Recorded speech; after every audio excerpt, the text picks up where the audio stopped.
UP के प्रयागराज में जिस अंदाज में उमेश पाल की हत्या हुई है, उनके गनर को मारा गया है, बीते कई सालों में ऐसी वारदात नहीं हुई, खासकर यूपी में। क्योंकि यूपी में योगी सरकार पिछले 6 सालों से है और यहां पर लगातार बदमाशों पर शिकंजा कसा जा रहा था। लेकिन इस वारदात ने पूरे यूपी को हिला दिया है। साथ ही पुलिस अधिकारी भी ये दबी जबान कह रहे हैं कि पिछले कई सालों बाद ऐसी वारदात हुई है जिसमें अपने टारगेट को कुछ बदमाश काफी दूरी से पीछा करते हुए आए और हाथ से बम निकाल निकाल कर ऐसे फेंके जैसे फूल बरसा रहे हो। यानी बारातों में जिस अंदाज में फूल डाले जाते हैं, उस अंदाज में बदमाश अपने न सिर्फ गोली चला रहे थे बल्कि बम मार रहे थे। इतना ही नहीं, ये एक और वारदात इसी घटना के दौरान हुई है जो कि सीसीटीवी कैमरे में कैद हुई है। जिस दौरान उमेश पाल अपनी गाड़ी से उतरे, उनकी आगे वाली सीट में बैठा हुआ गनर भी नीचे उतरा और गनर को भी गोली मारी गई और गनर घायल होकर वहीं पर गिर गया। जबकि उमेश पाल अपनी एक पतली गली में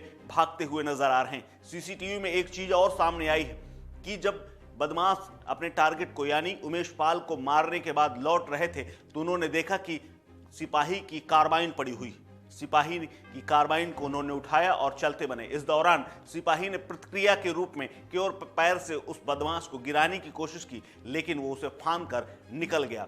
इतनी दुस्साहस भरी एक वारदात हुई है जिसके बाद यूपी से लेकर सियासत तक भी गर्मा गई है। नमस्कार, मेरा नाम है कुलदीप द्विवेदी और आप देख रहे हैं वन इंडिया हिंदी।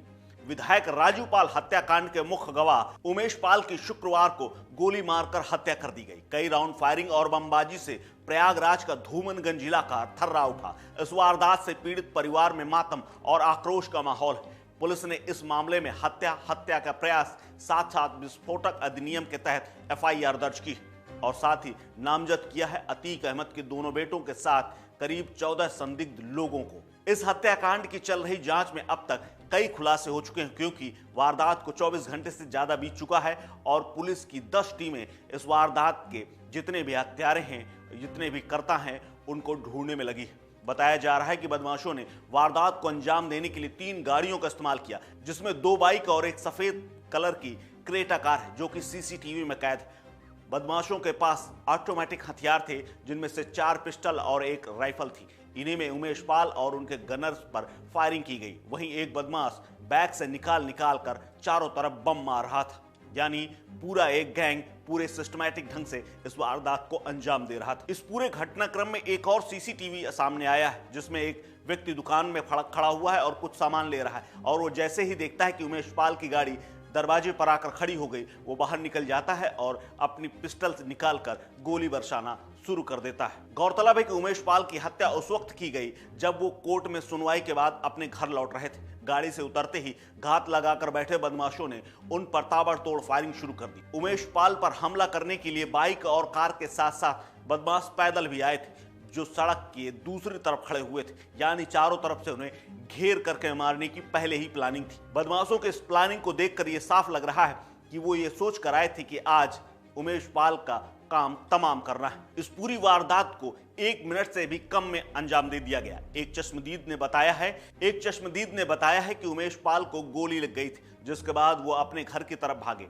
इस पर बदमाशों ने तंग गली में घुसकर फायरिंग की। उमेश पाल का गनर संदीप निषाद भी घायल होने के बाद गली की ओर भागा, जिसको निशाना बनाते हुए बदमाशों ने गली में बम मार दिया और संदीप घायल अवस्था में घर के बाहर ही गिर पड़ा। इस पूरी वारदात में 1 मिनट से भी कम का समय लगा और अभी तक जांच में घटना स्थल से जो डिजिटल एविडेंस मिले हैं, यानी सर्विलांस और सीसीटीवी मिले हैं, उसके मुताबिक बदमाशों ने करीब 14 राउंड फायरिंग की है। ये फायरिंग .675 बोर और .32 बोर के असलहों से की गई। इस सनसनीखेज वारदात को लेकर प्रयागराज पुलिस कमिश्नर रमेश शर्मा ने कहा है कि उमेश पाल और एक सुरक्षाकर्मी की इस घटना में मौत हो गई। यानी वो सुरक्षाकर्मी थे आजमगढ़ के रहने वाले संदीप निषाद। वहीं दूसरे सुरक्षाकर्मी का इलाज अस्पताल में चल रहा है, जिसकी हालत भी गंभीर बनी हुई। वहीं पुलिस अब आसपास के मकानों दुकानों में लगे सीसीटीवी कैमरों को खंगाल रही है, उनके फुटेज देख रही है और ये भी कहा जा रहा है कि कई बदमाशों की शिनाख्त हो चुकी है। लेकिन अभी पुलिस विभाग के उच्च अधिकारी कुछ भी बोलने को तैयार नहीं है। इस घटना को लेकर उमेश पाल की पत्नी जया पाल ने केस दर्ज करा दिया है। उसमें माफिया अतीक अहमद, उनकी पत्नी शाइस्ता परवीन, अतीक के भाई अशरफ और उनके 2 बेटों को नामजद किया गया है। इसके साथ ही अतीक के दो अन्य साथियों को भी नामजद केस किया गया है। बता दें कि उमेश पाल और अतीक अहमद की अदावत कई साल पुरानी है। एक रिपोर्ट के मुताबिक 25 जनवरी 2005 को बसपा विधायक राजू पाल हत्याकांड में मुख्य गवाह रहे उमेश पाल का साल 2006 में अपहरण कर लिया गया था और यह अपहरण कराया था अतीक अहमद ने। उमेश पाल का अपहरण करवाकर राजू पाल हत्याकांड में अतीक अहमद ने अपने पक्ष में गवाही करवा ली थी। उमेश पाल ने इसी मामले में अतीक अहमद के खिलाफ एक केस दर्ज करवाया था। चूंकि उमेश पाल खुद एक वकील थे, उन्होंने इस पूरी केस की टेक्निकलिटी समझी और उसके बाद केस दर्ज करवाया। 24 फरवरी को इसी मामले में बहस के लिए उमेश पाल कोर्ट गए थे।